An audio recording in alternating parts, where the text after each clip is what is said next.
Morning students, हम लोग BBT के एग्जाम्पल पढ़ रहे थे।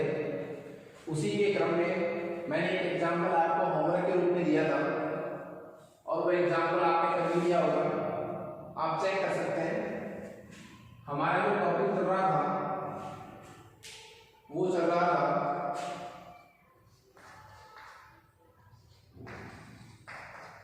बीबीटी के उदाहरण।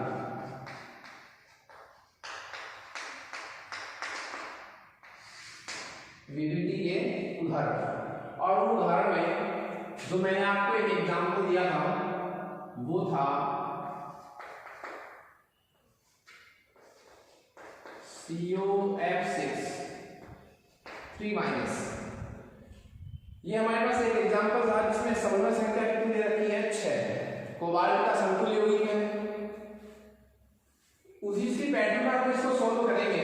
जिस पैटर्न में हमने बाकी एग्जाम्पल को सोल्व किया है उसी पैटर्न के अकॉर्डिंग सोल्व करने वाले इसको। सबसे पहले अपन 3 बातें लिखते हैं इनके बारे में। बताइए क्या क्या। कोबाल्ट की बोलिए ऑक्सीजन अवस्था, कोबाल्ट की ऑक्सीजन अवस्था। तो कोबाल्ट का ऑक्सीजन कैसे निकालेंगे? कोबाल्ट को क्या मान लीजिए आप X, कोबाल्ट को X मान लीजिए। एक फ्लोराइड पर -1 चार्ज होता है, आवेश कितना होता है -1, तो 6 पर कितना होगा -6, तो -6 = -3। तो x की वैल्यू कितनी आ जाएगी? यहां से आ जाएगी +3। ओके, तो कोबाल्ट की ऑक्सीजन अवस्था कितनी आ गई साहब? +3। अब जितनी ऑक्सीजन अवस्था आई है उसी के हिसाब से आपको इसका विन्यास लिखना है। तो बोलिए कोबाल्ट कितने का? +3 का।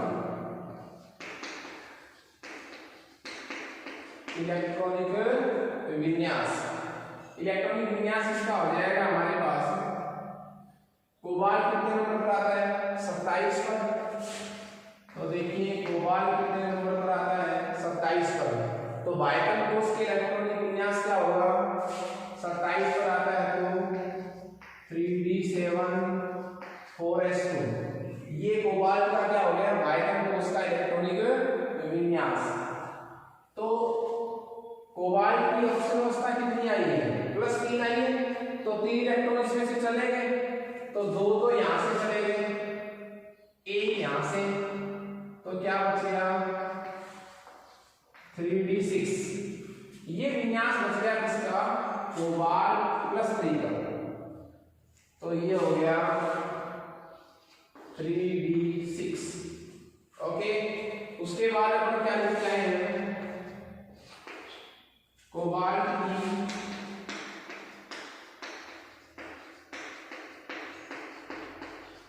समन्वय संख्या कितनी दे रखी है? 6।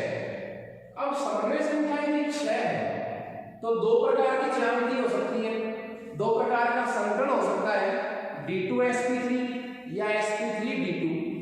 ज्यामिति एक ही रहेगी, चाहे D2sp3 संकरण हो चाहे sp3d2 संकरण हो। और ज्यामिति कैसी होगी? तो समन्वय संख्या 6 होगी। तब बीबीटी के अकॉर्डिंग क्या होगा? अष्टफलक। इतनी बातें लिखने के बाद हम क्या लिखते हैं? जितना विन्यास आया था उसको कक्षकों के रूप में लिखते हैं। तो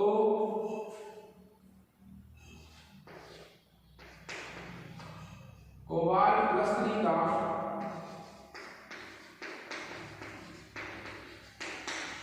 इलेक्ट्रॉनिक विन्यास, कोबाल्ट +3 का इलेक्ट्रॉनिक विन्यास लिखेंगे साहब। क्या विन्यास आया कोबाल्ट +3 का?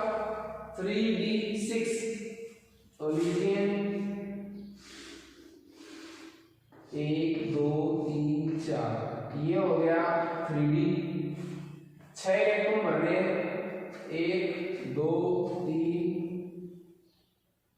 4 5 और ये 6। ठीक है, 3d के बाद देखो कोबाल्ट का जब हम इलेक्ट्रॉनिक विन्यास लिखते हैं तो बायटन कोष कौन सा आता है कोबाल्ट में? 4th, 3d7 4s2। तो बाइटम कोष का विन्यास जब लिख रहे हैं तो बाइटम कोष कौन सा है, चौथा है, तो हम चौथे कोष के सभी उपकोष लिख सकते हैं, चाहे वो रिक्त ही क्यों न हो। मतलब मैं 4s लिख सकता हूं, 4p भी लिख सकता हूं। ये मैं लिख सकता हूं, क्यों लिख सकता हूं 4 के सारे, क्योंकि कोबाल्ट के बाइटम कोष में बाइटम कोष कौन सा है, 4 है। हमें जरूरत पड़ेगी तो हम 4d लिखेंगे, ये हो जाएगा 4d। हम 4f नहीं लिखेंगे क्योंकि उसके पहले तो 5वां कोष आ जाता है, इसलिए ये कोबाल्ट उपस्थिति का मैंने इलेक्ट्रॉनिक विन्यास लिखा है। विन्यास क्या था, 3d6। ओके, उसके बाद अब ये स्टेप लिखने के बाद हम इसमें संकरण बताते हैं। संकरण कैसे बताते हैं, यहाँ एक छोटी सी बात आपको ध्यान रखनी होती है कि लिगेंड जो है वो प्रबल क्षेत्र है या दुर्बल क्षेत्र है। दो बातें हो सकती है, लिगेंड प्रबल क्षेत्र लिगेंड भी हो सकता है और दुर्बल क्षेत्र लिगेंड भी हो सकता है। यदि प्रबल क्षेत्र लिगेंड होता है तो धातु के डी इलेक्ट्रॉन का क्या होता है, अंदर वितरण होता है, अंदर युग्मन होता है। और दुर्बल क्षेत्र लिगेंड होता है तो ये इलेक्ट्रॉन ऐसे ही रहते हैं, अंदर की तरफ युग्मित नहीं होते। तो जो फ्लोरीन है, मैंने आपको बताया था हेलोजन, फ्लोरीन, क्लोरीन, ब्रोमीन और आयोडीन, ये चारों ही कैसे क्षेत्र लिगेंड है, दुर्बल क्षेत्र लिगेंड है। तो धातु के डी इलेक्ट्रॉन का युग्मन नहीं होगा। युग्मन नहीं होगा तो आपको कहां से खाली मिल रहे हैं कक्षक, यहां से। मेरी बात समझ रहे हैं आप, ये इलेक्ट्रॉन अंदर की तरफ नहीं जा रहे, नहीं जा रहे, हमें तो खाली कक्षक चाहिए, पूरा खाली चाहिए। पूरा खाली क्यों चाहिए, क्योंकि जो आने वाला लिगेंड है वो कितने इलेक्ट्रॉन दान करता है, 2। तो 2 इलेक्ट्रॉन के लिए कितना कक्षक चाहिए, 1, वो भी पूरा खाली। तो कहां से खाली काउंट करूं, यहां से। कितने काउंट करने हैं ये कहां से पता चलेगा, हमें समन्वय संख्या देखकर। तो समन्वय संख्या कितनी आ रही है, 6 समन्वय संख्या, तो 6 कक्षक चाहिए। यहां से काउंट कर दो आप, जहां से खाली है, 1 2 3 4 5 6। देखो sp3d2। तो संकरण कैसा हो गया साहब, sp3d2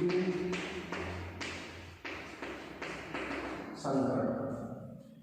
संकरण आपको ऊपर वाले स्टेप से मिल जाएगा, कहीं कोई दिक्कत नहीं आएगी।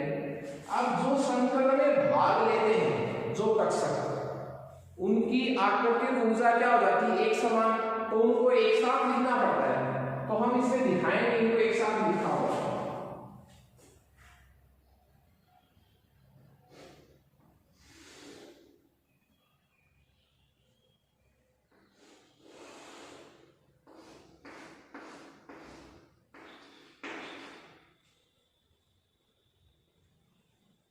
एक, दो, तीन, चार, पाँच, छह। अब देखो 1 2 3 4 5 6, इन 6 कक्षकों को क्या लिखाना पड़ेगा, एक साथ। तो 1 2 3 4 5 और 6। ये कौन कौन से कक्षक है, 6। 4s है, 4p है और 4d में से 2 कक्षक है। तो कितने कक्षक बच गए साइड में, 3। तो ये कौन से बच गए, 4d। ये 6 कक्षक कौन से हैं जो आपस में क्या करेंगे, संकरण करेंगे। तो मैं इनको लिखूंगा, ये क्या है, ये है sp3d2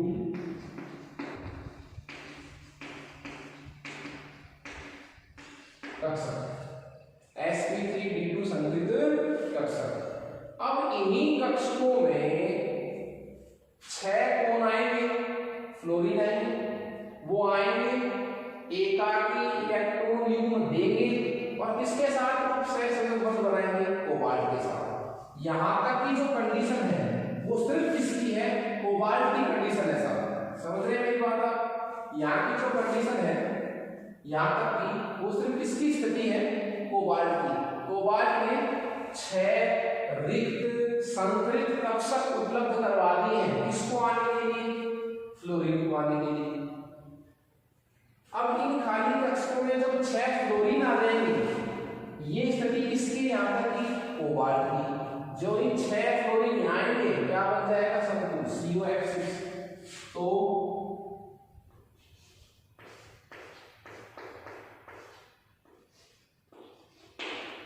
का निर्माण,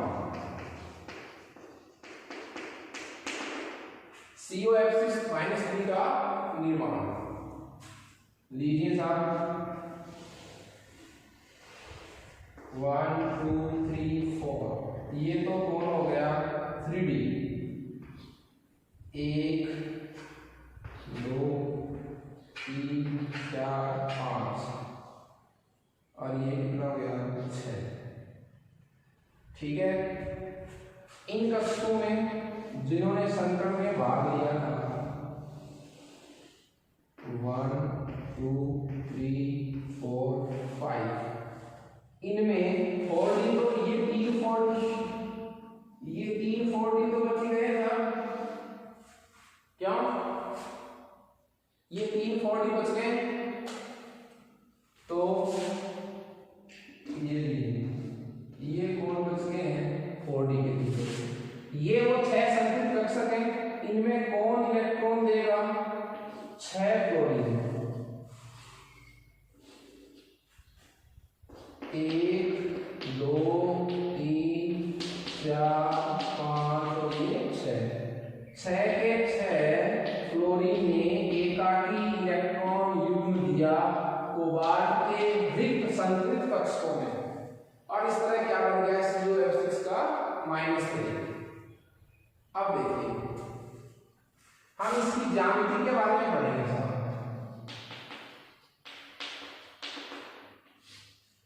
COF6-3 की ज्यामिति के बारे में पढ़ेंगे। तो ज्यामिति कहां से पता चलेगी हमें, समन्वय संख्या देखकर। समन्वय संख्या कितनी है 6, संकर्ण चाहे कैसा भी हो, समन्वय संख्या 6 है तो आकृति कैसी होगी अष्टफलकीय।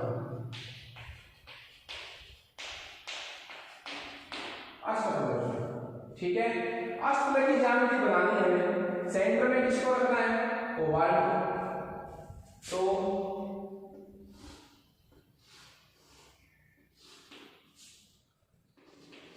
ये कोबाल्ट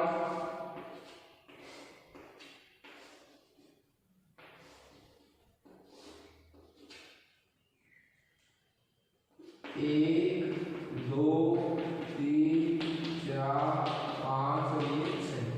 बाहर जब माइनस लग रखा है तो आप भी लगा दीजिए, ये लीजिए 3 माइनस, और ज्यामिति कैसी होगी अष्टफलकीय। इसके बाद हम बात करते हैं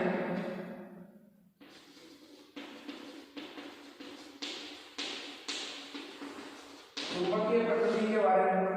चुंबकीय प्रकृति के बारे में जब हम बात करते हैं तो हम धातु के लास्ट कक्षकों में सिंगल इलेक्ट्रॉन की संख्या देखते हैं, अयुग्मित इलेक्ट्रॉन की संख्या देखते हैं। लास्ट स्टेप में देखिए कितने अयुग्मित इलेक्ट्रॉन है, सिंगल इलेक्ट्रॉन 1 2 3 4। एक भी हो तो अनुचुंबकीय होता है, चुंबक से आकर्षित होता है। तो 4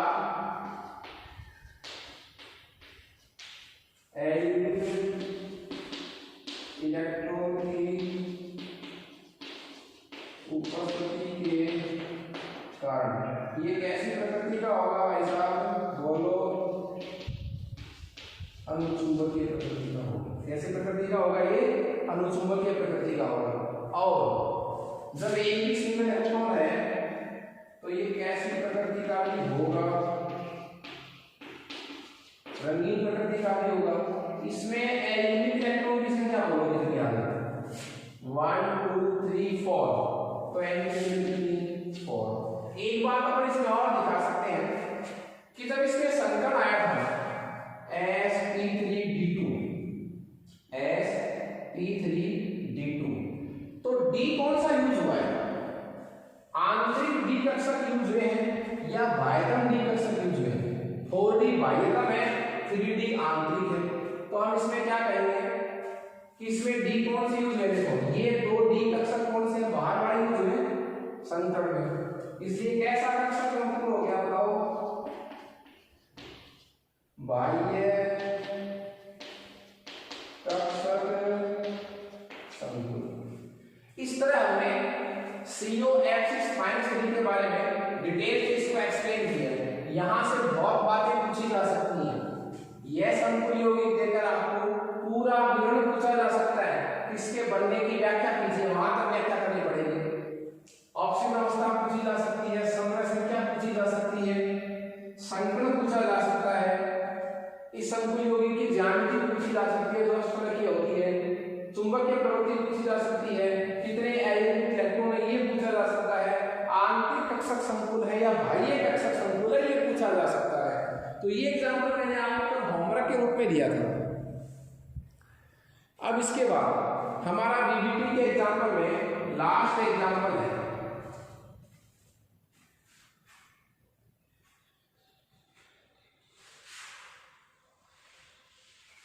और वो भी हम कोबाल्ट का लेंगे।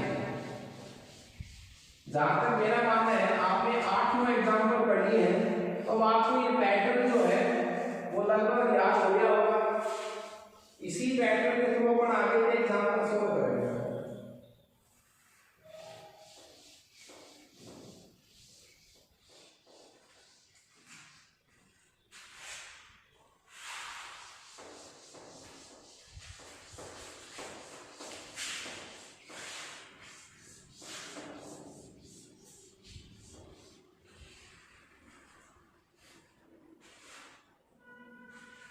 हमारा लास्ट एग्जाम्पल है बीबीटी में, और वो है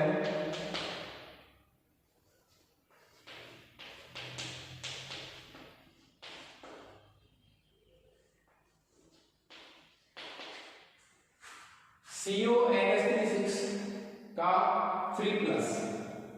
उसी पैटर्न पर इस सवाल को सोल्व करना है। पैटर्न चलेंगे तो साथ साथ।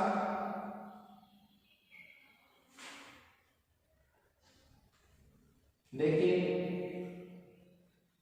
धातु कौन है इसमें, जैसे इसकी जगह आपको कोई भी यौगिक दिया जाए उसमें, मैं अब आपको ये लास्ट एग्जाम्पल पढ़ा रहा हूँ बीबीटी में, और इसी एग्जाम्पल को मैं उसी तरह पैटर्न से मैंने फर्स्ट एग्जाम्पल आपको जैसे पढ़ाया था उसी तरीके से पढ़ा रहा हूँ। कोई भी डाउट आप इसमें क्लियर कर सकते हैं, ठीक है। आपको कोई भी जब एग्जाम्पल दिया हुआ हो तो उसमें शुरुआत कहां से करनी है। जो भी धातु है,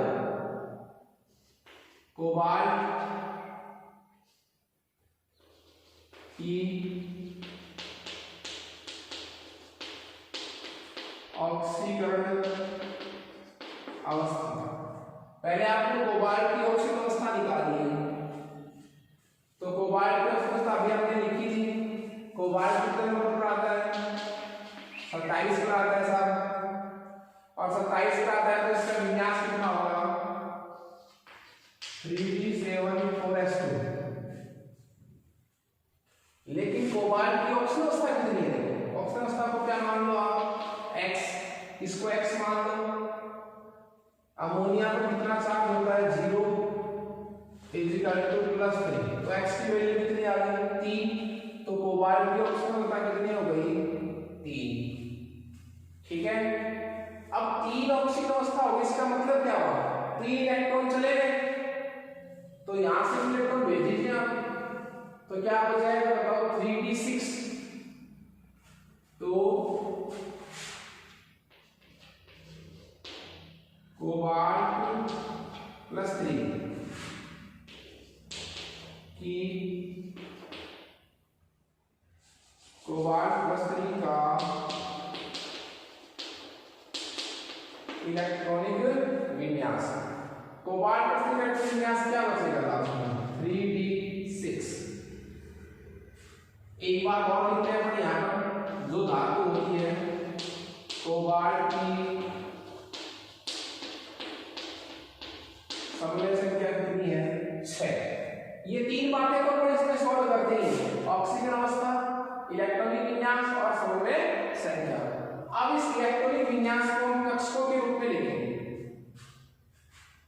तो कोबाल्ट +3 का इलेक्ट्रॉनिक विन्यास, कोबाल्ट +3 का इलेक्ट्रॉनिक विन्यास क्या हो जाएगा, 1 2 3 4। ये तो क्या हो गया, 3d, ये क्या हो गया साहब, 4s, और ये क्या हो गया साहब, 4b। हम 4d भी लिख सकते हैं, ये आवश्यक होगा तो। d में कितने इलेक्ट्रॉन है, 6।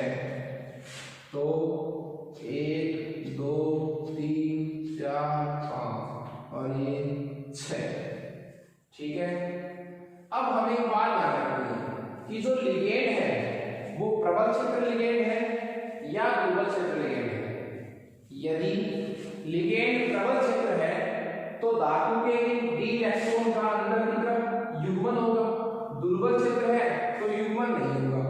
अब युग्मन होगा तो कोई बात नहीं, युग्मन नहीं है तो भी कोई बात नहीं। जहां से आपको कैसे कक्षक दिखाई दे रहे हैं खाली रिक्त, वहां से आप काउंट कर लीजिए। कितने काउंट करेंगे? जितनी क्या है समन्वय संख्या है। लेकिन अमोनिया जो है NH3 वो एक प्रबल क्षेत्र लिगेंड होता है।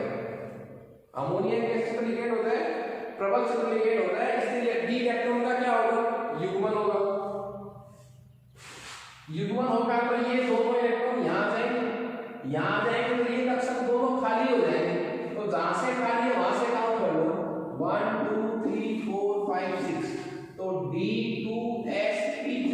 तो संकरण कैसा आ गया? D2sp3 संकरण, D2sp3 संकरण। तो देखिए ये तो हो गए 3D, ये दोनों इलेक्ट्रॉन यहां आ गए प्रबल क्षेत्र लिगेंड के कारण। 1 2 3 4 5 6, ये 6 के 6 3 में हो गए। यहां दो कक्षक खाली बच गए, 2D 1 S और 3 क्या है P। तो इन 6 को आप अलग दिखाएंगे 1 2 3 4 5। ये क्या है साहब? ये है D2sp3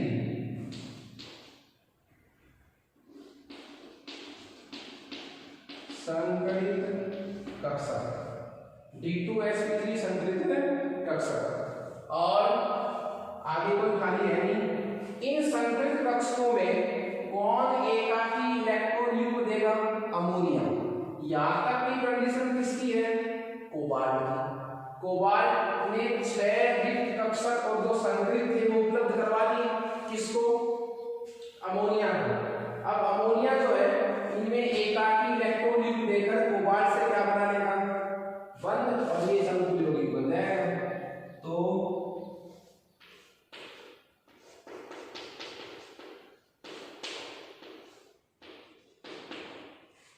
CuNH3 का निर्माण।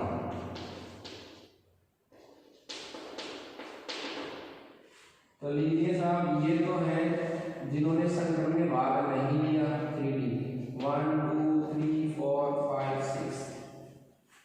इन 6 संकरित कक्षकों में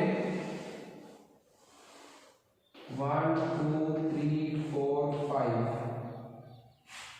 इनमें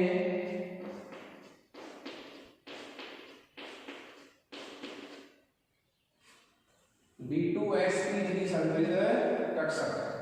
इनमें कौन आएगा? अमोनिया।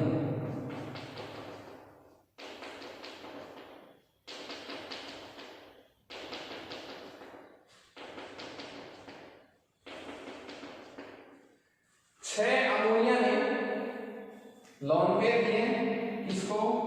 कोबाल्ट को।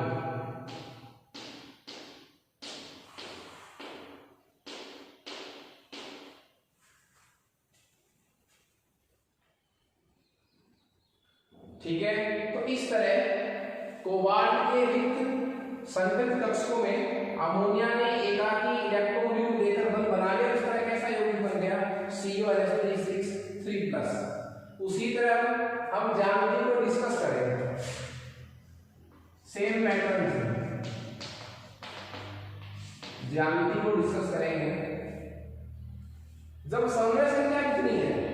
6। जब 6 समन्वय संख्या है तो ज्यामिति फिक्स है और वो है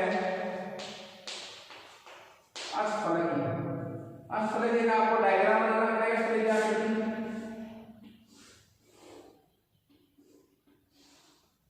ये कोबाल्ट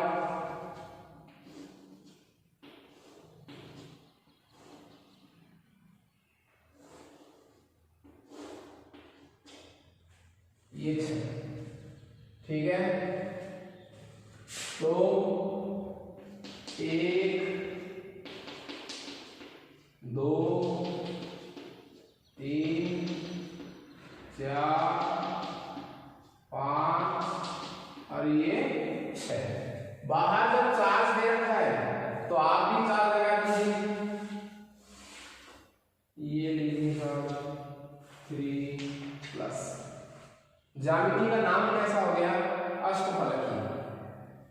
की तर्ज पर सेम पैटर्न से हम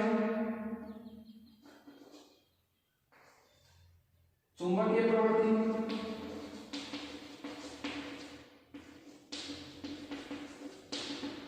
चुंबकीय प्रकृति में क्या है कि आपको लास्ट धातु के लास्ट स्टेप में यहां इनमें सिंगल इलेक्ट्रॉन देखने हैं। कोई भी सिंगल इलेक्ट्रॉन नहीं है, सब किसमें पड़े, युग्म में पड़े। तो आप भी क्या करेंगे, क्या लिखेंगे कि एटॉमिक इलेक्ट्रॉन की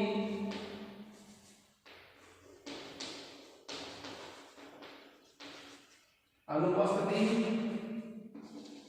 के कारण यह संकुल यौगिक कैसी प्रकृति का हो गया, प्रति चुंबकीय प्रवृत्ति का हो गया साहब। उसके बाद अब जब इसमें कोई सिंगल इलेक्ट्रॉन नहीं है तो ये कैसी प्रकृति का हो गया, रंगहीन प्रकृति का भी हो गया साहब। कैसी प्रकृति का हो गया, रंगहीन प्रकृति का हो गया।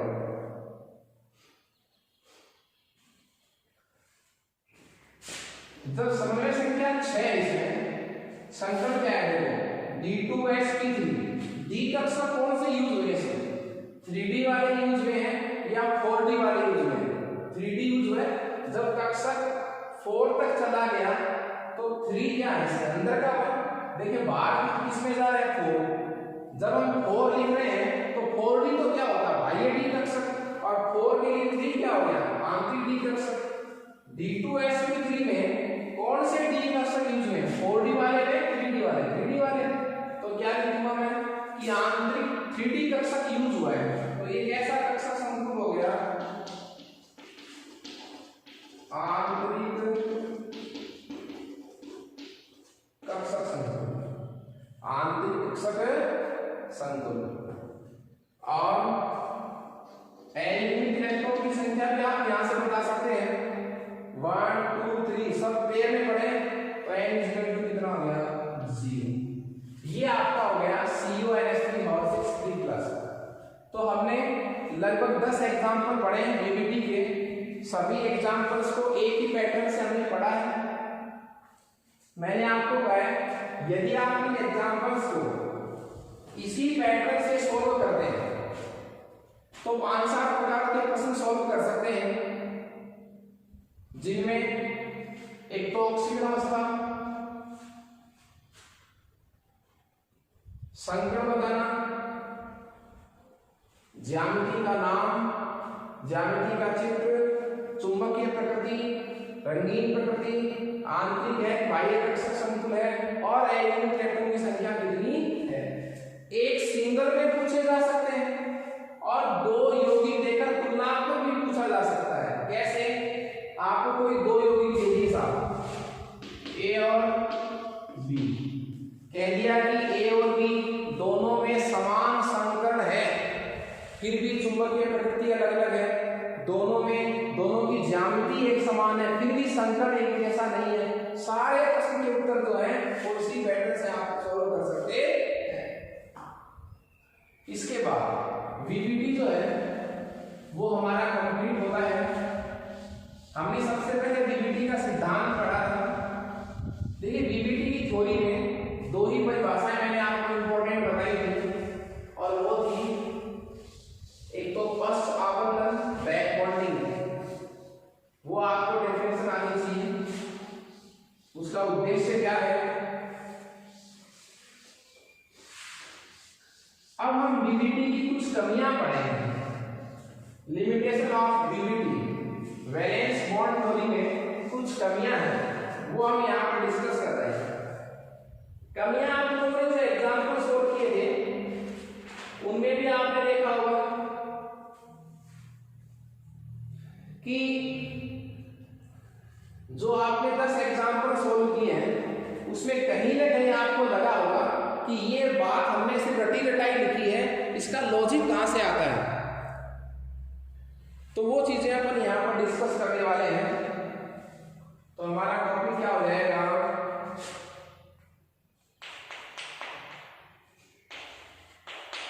वीबीटी की कमियां, वैलेंस बॉन्ड थ्योरी, वीबीटी की कमियां, लिमिट क्या है? देखिए हमने जितने भी एग्जाम्पल पढ़े थे उन सभी एग्जाम्पल में हमने एक बात नोटिस की होगी कि जब हम संकरण निकाल रहे थे, क्या निकाल रहे थे? संकरण। उस समय हम ये कह रहे थे कि ये लिगेंड प्रबल क्षेत्र लिगेंड है, यह लिगेंड दुर्बल क्षेत्र लिगेंड है, तो इलेक्ट्रॉन का युग्मन नहीं करेगा, प्रबल क्षेत्र लिगेंड है तो इलेक्ट्रॉन का युग्मन करेगा। लेकिन हम ये भी बता रहे थे कि इस लिगेंड को प्रबल क्षेत्र लिगेंड क्यों कहा गया है और किसी लिगेंड को दुर्बल क्षेत्र लिगेंड क्यों कहा गया है। ठीक है, तो हमारी सबसे पहली जो कमी है वीबीटी की, वो देखिए क्या है।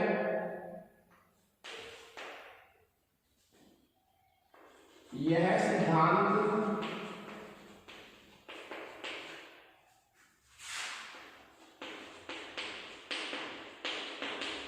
प्रबल क्षेत्र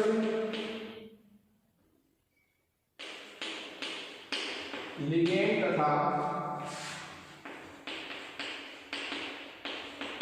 दुर्बल क्षेत्र लिगेंड में विभेद की व्याख्या नहीं करता है। सबसे बड़ी कमी क्या है कि जो वीबीटी का सिद्धांत है वो प्रबल क्षेत्र लिगेंड और दुर्बल क्षेत्र लिगेंड में विभेद की व्याख्या नहीं करता। ये नहीं बताता कि आपने किसी लिगेंड को प्रबल क्यों बोला है और किसी लिगेंड को दुर्बल आप किस बेस पर कह रहे हो। दूसरी कमी, आपने जितने भी एग्जांपल लिखे हैं वीबीटी में, आप देखिए शुरू से लेकर सेकंड लास्ट स्टेज तक, संकरण के बाद तक सारा मैटर जो है वो धातु आयन पर लगता है। धातु इलेक्ट्रॉन त्यागता है, खाली कक्षक उपलब्ध करवाता है, फिर धातु के ही कक्षक परस्पर संकरण करते हैं, संकृत कक्षक बनाते हैं, उन्हीं संकृत कक्षकों में लिगेंड आता है, एकाकी इलेक्ट्रॉन युग्म दान करता है, धातु से क्या बनाता है? बंध बनाता है। तो मेरे कहने का मतलब हुआ इसमें ज्यादा फोकस जो है वो धातु आयन पर दिया गया है, लिगेंड को ज्यादा महत्व नहीं दिया गया। तो मैं क्या लिख सकता हूं? यह सिद्धांत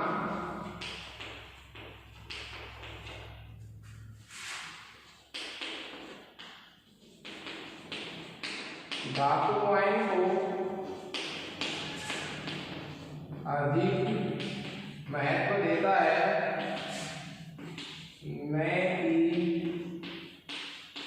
लिगेंड को। सिद्धांत जो है वो धातु आयन को ज्यादा महत्व देता है, लिगेंड को नहीं देता। तीसरे की कमी जो वीबीटी है वो संकुल यौगिकों के रंग की व्याख्या नहीं करते। देखिए इतना बता सकते हैं कि रंगीन है, कलरफुल है या कलरलेस है, लेकिन कलरफुल है तो क्यों है, कलरलेस है तो क्यों है, बहुत अधिक विस्तार से व्याख्या नहीं कर सकता। कौन सा सिद्धांत? संयोजकता बल सिद्धांत जो पॉली ने दिया था। तो संकुल यौगिकों के रंगीन होने की व्याख्या और स्पेक्ट्रम की व्याख्या यह सिद्धांत नहीं कर सकता। तो तीसरी कमी क्या हो गई? बोलिए। यह सिद्धांत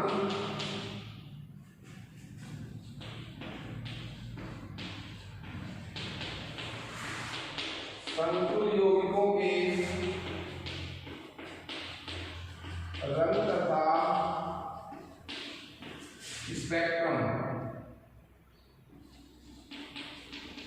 की व्याख्या नहीं करता।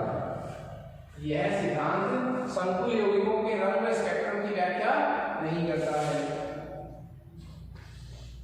मैंने जब आपको संयोजकता बल सिद्धांत पढ़ाया था उस समय पहला स्टेटमेंट उसमें था कि यह सिद्धांत संकुल यौगिकों के ज्यामिति व चुंबकीय गुणों की व्याख्या करता है। जो वैलेंस बॉन्ड थ्योरी है, संयोजकता बल सिद्धांत है, वो संकुल यौगिकों के ज्यामिति व चुंबकीय गुणों की व्याख्या करता है। तो ज्यामिति तो उसने व्याख्या की है, हमें समझ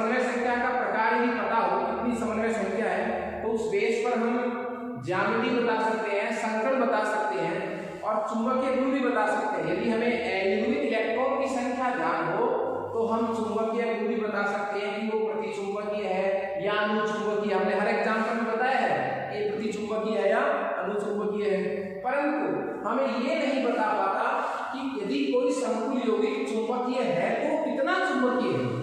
मतलब ये मात्रात्मक व्याख्या नहीं करता, हमें ये नहीं बताता कि यह संकुल यौगिक के चुंबकीय गुणों की मात्रा इतनी है, ये ज्यादा चुंबकीय है, ये कम है, लेकिन हमें उसकी क्वांटिटी नहीं बता पाता।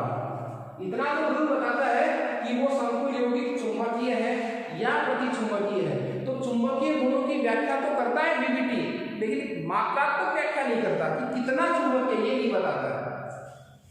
तो यह सिद्धांत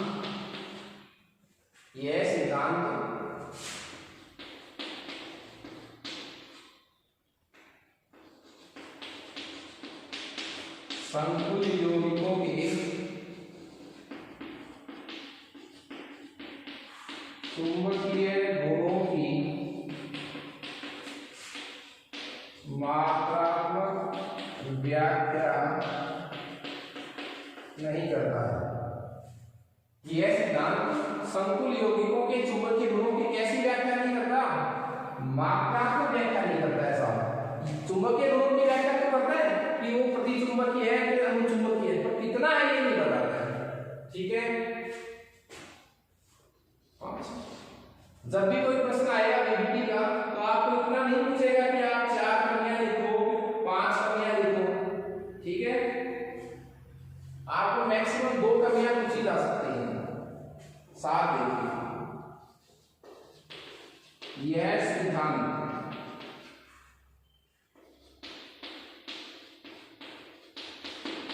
संकुलों के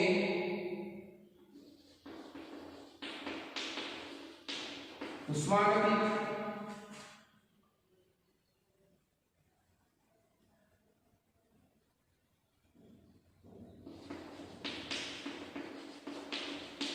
व्याख्या नहीं करता।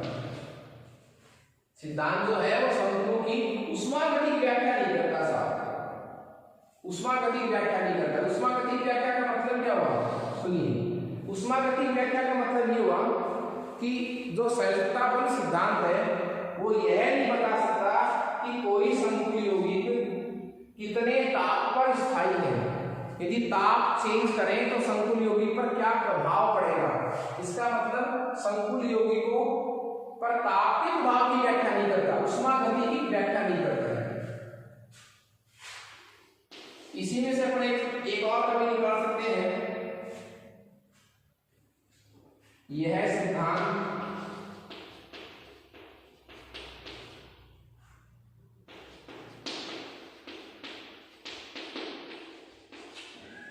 संकुलों की बलगति की व्याख्या नहीं करता।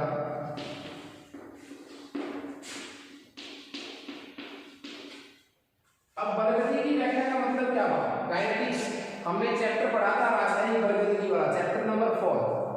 बलगति का मतलब क्या होता है? अभिक्रिया का वेग। संकुलों की बलगति की व्याख्या का मतलब क्या हुआ? जब संकुल का निर्माण होता है तो किस संकुल का निर्माण शीघ्रता से होता है, किस संकुल का निर्माण देरी से होता है, और संकुल के बनने को प्रभावित करने वाले कारक कौन कौन से हैं। कौन से संकुल का निर्माण आसानी से होगा, किस संकुल का निर्माण शीघ्रता से होगा। मतलब संकुल यौगिकों की बलगति की व्याख्या नहीं करता, काइनेटिक एक्सप्रेशन इसका नहीं देता। तो ये हमारे पास संयोजकता बल सिद्धांत की कुछ कमियां थी जो हमने यहाँ पर डिस्कस की। हम संकुल यौगिकों में बंधन के सिद्धांत पढ़ रहे हैं कि किस प्रकार संकुल यौगिकों का निर्माण होता है, किस प्रकार लिगेंड धातु से बंध बनाता है। कौन सा बंध? रूप सहसंयोजक बंध। मेरे कहने का मतलब क्या हुआ? हमारा जो मेन टॉपिक है वो ये है संकुल यौगिकों में बंधन के सिद्धांत कि किस प्रकार लिगेंड धातु से उप सहसंयोजक बंध बनाता है। और इसी कड़ी में जो हमारा फर्स्ट प्रिंसिपल का सिद्धांत था वो था वर्नर का सिद्धांत, जो हमारे सिलेबस में नहीं तो हम उसको पढ़ नहीं रहे। इसके जस्ट बाद का जो सिद्धांत आता है वो आता है वैलेंस बॉन्ड थ्योरी, वीबीटी, जो आज हमने कंप्लीट कर कर ली है। नेक्स्ट क्लास में हम CFT पढ़ेंगे, क्रिस्टल फील्ड थ्योरी पढ़ेंगे।